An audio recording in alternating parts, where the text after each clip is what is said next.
பணி வழங்க வலியுறுத்தி சேலம் மாவட்டம் சூரமங்கலம் அருகே தலைமை நிறுவனம் தொழிலாளர்கள் 41வது நாளாக போராட்டத்தில் ஈடுபட்டு வரும் நிலையில் மாவட்ட நிர்வாகமோ மாநில அரசோ தங்களை கண்டுகொள்ளவில்லை என குற்றம் சாட்டி இருக்கின்றனர். இதுகுறித்து செய்தியாளர் கண்ணன் வழங்கிய தகவல்களை பார்க்கலாம்.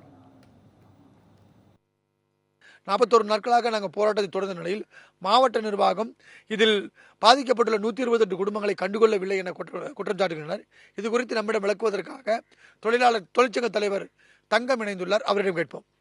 இன்னையோட 41வது நாள் போராடிட்டு இருக்கிறோம். பெண்கள் ஒரு 80 பேர், ஆண்கள் ஒரு 40 பேர், 120 பேர் இன்றைக்கு போராடிட்டு இருக்கிறோம். இது வரைக்கும் கலெக்டரே வராங்க.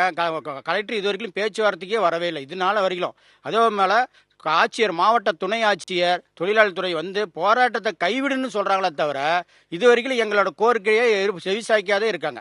அதே போல இது வரைக்கும் நாங்கள் போராட்டத்துக்கு உண்டான வழிகள் எவ்வளோ போராட்டங்கள், பல கட்ட போராட்டங்கள் நாங்கள் இப்போ பண்ணியிருக்கோம். கிட்டத்தட்ட இன்னைக்கு 41 நாள் வரைக்கும் போராட்டம் பண்ணிக்கிட்டே இருக்கோம். இது வரைக்கும் தொழிலாளர் துறை அதே மாதிரி முதலமைச்சர் தனிப்பிரிவுக்கு நாங்கள் தனித்தனியாக கடிதம் கொடுத்தோம். அதுக்கும் செவி சாய்க்கல.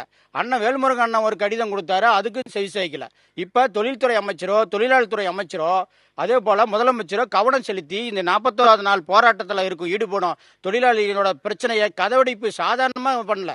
முதலமைச்சர் வந்து இது வந்து அரசு வந்து என்ன முடிவு பண்ணிதுன்னா, அரசு ரத்து பண்ணிடுச்சு ஆலை மூடல் ரத்து பண்ணியும் இன்று வந்து முதலாளிகள்லாம் சேர்ந்து நீ கதவுப்படி செஞ்சுட்டு ஓடிட்டாங்க.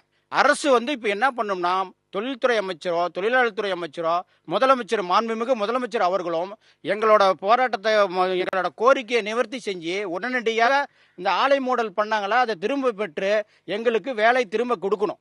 எல்லாம் நாங்கள் இந்த கம்பெனியை நம்பி தான் நாங்கள் முழுக்க நாங்கள் கடன் வாங்கியிருக்கோம். இப்போ திடீர்னு எங்களை வேலை விட்டு போக சொன்னால் நாங்கள் எங்கே போக முடியும்? எங்கே போய் நாங்கள் வேலை செய்ய முடியும்? 90% மேலே எல்லாருமே ஹவுசிங் லோன் போட்டிருக்காங்க. மாதம் 30,000 40,000 எல்லாருமே கடனை கட்டிட்டு நாங்கள் உட்காந்துட்டு இருக்கோம். எங்கள் வாழ்வாதாரமே இதுதான். இதிலிருந்து எங்களை போகணும்னு சொன்னால் நாங்கள் எங்கே போய் பண்ணணும்? இதுக்கு மேலே நடவடிக்கை எடுக்கலைன்னா நாங்கள் எல்லாருமே தீக்குளிக்க தான் போகிறோம். ஏன் அரசும் வந்து எங்களுக்கு எந்த ஒரு உதவியும் செய்ய மாட்டேங்கிறாங்கன்னு எங்களுக்கு தெரிய மாட்டேங்குது. கரண்ட்டை கட் பண்ணுறாங்க, தண்ணீர் வசதி கட் பண்ணுறாங்க, இவ்வளோ பிரச்சனைக்கு எங்களை ஆளாக்கிட்டு இருக்கிறாங்க. ஏன் இது வந்து கண்டுக்க மாட்டேங்கிறாங்க? எந்த ஒரு அரசாங்கமும் எங்களுக்கு ஏன் கண்டுக்க மாட்டேங்கிறாங்க? அடுத்த கட்டமாக அரசு செவிசாய்க்காத பட்சத்தில் முதல்வர் மற்றும் தொழிலாளர் நலத்துறை அமைச்சர் கண்டுகொள்ளாத நிலையில் தாங்கள் தீக்குளிப்பை தவிர வேறு வழியில்லை என தெரிவிக்கின்றனர். தமிழ் ஜனம் செய்திகளுக்காக ஒளிப்பதிவாளர் சுமனுடன் சேலம் செய்தியாளர் SK கண்ணன்.